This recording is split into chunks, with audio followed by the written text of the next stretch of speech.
It's December. So what does that mean? It means that it's time to take stock of how everything went in 2024 and time to think about how can we improve in 2025.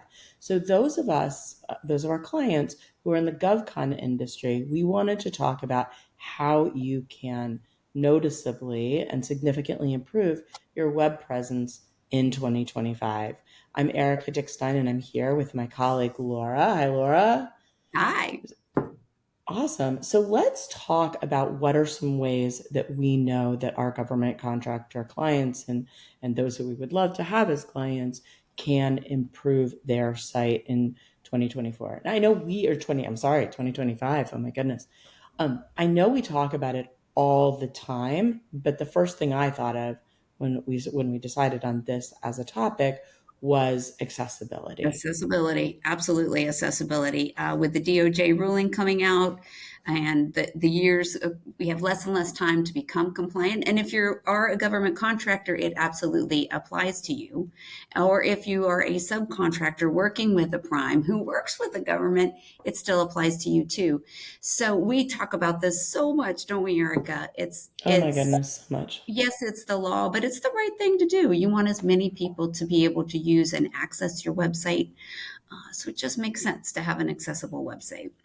I'm so glad that you said that because I do think that we tend to talk a lot about the law and not about, wow, don't you want somebody who uses an assistive device to be able to read and to review your site? And in addition, by the way, search engine optimization, we know that a lot of those things are very closely aligned. So it has a lot of business benefits. In general, it's just a good thing to do, and particularly for our government contractor clients. So next, let's talk about something that we started hearing just a lot more about in 2024, and that's privacy and making Mhm. sure that the people who come to your website have that their privacy is protected. Yeah, this is, I know, a passion project of yours with SIPA and Mm. whatnot. So, you've studied this a lot. What do you think is something they really need to focus on and be certain about on their website? The thing that I was very surprised about was that how much the usage of third-party tracking software really impacts privacy. And when we talk about third-party tracking software, right, you probably, if you're watching this, are like, well, third-party tracking software, I don't use that. Well, do you use Google Analytics? Because Google Analytics is a third-party tracking software. And so, if that is something that your site utilizes, and for such a large percentage of sites, they do, so that means that you're not going to be SIPA compliant unless you have cookie notifications and give people the opportunity to turn cookies off. This is a very wide ranging decision, and that's, by the way, this is SIPA. I should go back and say I'm talking about SIPA as if everybody knows about it. That is the California Invasion of Privacy Act, and it is an old act. It is from back in the 1970s, but there's just been a lot of legal decisions that bend it in a way that it impacts businesses, and so anybody, and it's not just anybody in the state of California. It's anybody. It's not even, by the way, people who service California. It protects anywhere that somebody from California goes. Yeah. So it really is something that's worth at least finding out about. Does that mean that everybody is going to go and get either a privacy minded tracking, analytics software, or they're going to put a cookie up? No, it doesn't necessarily, but it means that you need to be mindful of this law and make a competent decision about whether or not it's something that you want to abide by, or do you want to take the risk, because there are real consequences to either decision that you make in terms of how to move forward on that. We, by the way, if you've heard enough from here that you're just a little bit confused, we have an entire video that we did earlier this year, actually with privacy experts, about SIPA and about how this impacts organizations, and sort of we go so much more into detail about everything that we're talking about here. Yeah, I think that's such a good point you brought up because Google Analytics we want these analytics, we want these metrics, but you got to balance it with is that information worth opening yourself up to a potential privacy violation lawsuit or something like that? So, Absolutely. And by the way, the way that this is measured is per person per day, so it adds up very, very quickly. It is kind of a scary consequence, and one that we've been working a lot with our clients on how to rectify. yeah. Okay, next, security focus. Sure. I mean, that's always like a given for any site, right? But even more for GovCon, you don't want to embarrass yourself by having someone saying you're this great person in this field. You're here to handle their stuff for them, and they go to look at your website and you've been hacked, right? Or something's not working, or there was a vulnerability that was exploited. You can't say enough about security and making sure you've got a hosting provider that is very proactive with updating vulnerabilities. Yeah, that is such a great point because, we work with a lot of government contractors, even ones who are in the cybersecurity field, right? And they create software that they work incredibly diligently on making sure that it is as secure as possible.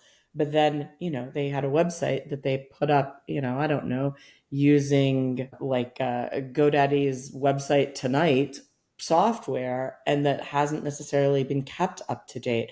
And so there is this risk of having these vulnerabilities. And what we hear often whenever we talk to security is, well, we're a small organization, no one is going to come after us. And Ha that's a ha ha! well, Right. it's such a pet peeve statement of mine, right? Because nobody, yes, that's probably true. No one's going after you. What are they doing? They're going after everybody who doesn't have secure websites and who hasn't updated this little patch or who hasn't made this update. So you're right. They're not going after you. They're just, I have said many, many times in many, many pieces of content, they're teenagers with baseball bats, right? They're just looking for the least secure mailboxes. It's not that they want to take your mailbox down, it's that everybody else has the little brick house around their mailbox, and yours is just there on a spindly stick. That's a great analogy. And I think Thank if you. someone has a website that maybe they don't have a dedicated team that monitors or something like that, when you have a novice person or maybe one that doesn't have the depth of knowledge and technical skills, they want to use these CMS systems, these open source content management systems. And they're great in that they add a lot of flexibility with plugins and add-ons. But if one isn't careful in keeping with a schedule of updating and monitoring and backing up and these sorts of things, every add-in, every plugin creates points of vulnerability. So one needs to have an idea and a good eye on keeping a maintenance schedule and keeping their server and all of their plugins in good health. That is such like amen. I just kind of want to like cheer you on that statement because it's absolutely true. We talk to organizations who think so long and hard about the design and the development of this website, and that maintenance piece gets completely that's where you get short shrift on this. Oh, I like to throw in on that because we often, when we start a project, we talk about it being like building a house, and much like building a house, the potential homeowner gets very excited about where the couch is going to go or what color sink they're going to pick out, and they don't necessarily give a lot of deep thought because it's not what they think about, right? To the plumbing and to how the electrical's laid in and things like that, until you have an issue, right? So that's where if it's not us, hopefully you have some web team that's savvy and knows what you don't know. And while you are picking out your beautiful sink or your couch or the curtains or the throw pillows, they're taking a hard look at your systems and making sure they're hard and secure. And maintained on a regular basis. So it's not just that the plumber comes when everything is blocked. Maybe they come, maybe it's the HVAC people who come and check the air conditioning at the beginning. Make sure that you're actually changing the filters once a quarter, just like you're supposed to, so that you don't break the entire system, right? Yes, right. Creating those Problems. creating those touch points to make sure that you are keeping everything up to date so it doesn't break. Yep. Awesome. So the last piece I thought that would be interesting for us to chat about is recruiting.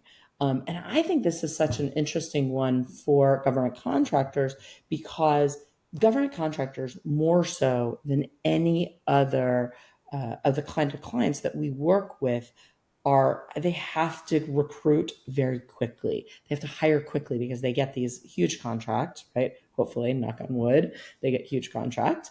Right. And all of a sudden, they have to add headcount in a way that would be just horribly difficult for other organizations.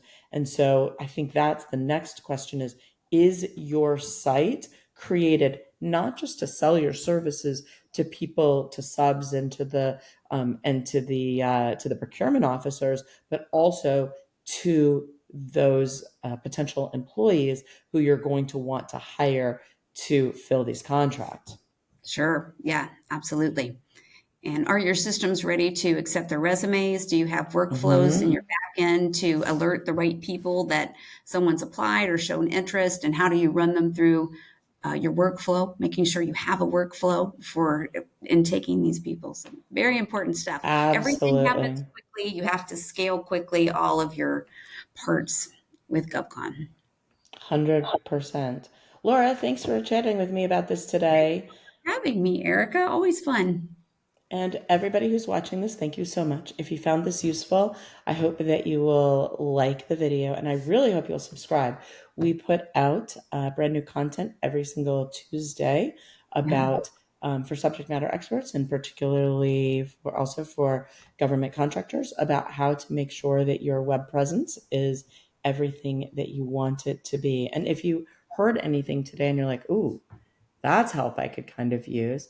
We'd love to chat with you about our services. We do web strategy, ongoing maintenance, which is a lot of what we talked about today, and marketing strategy.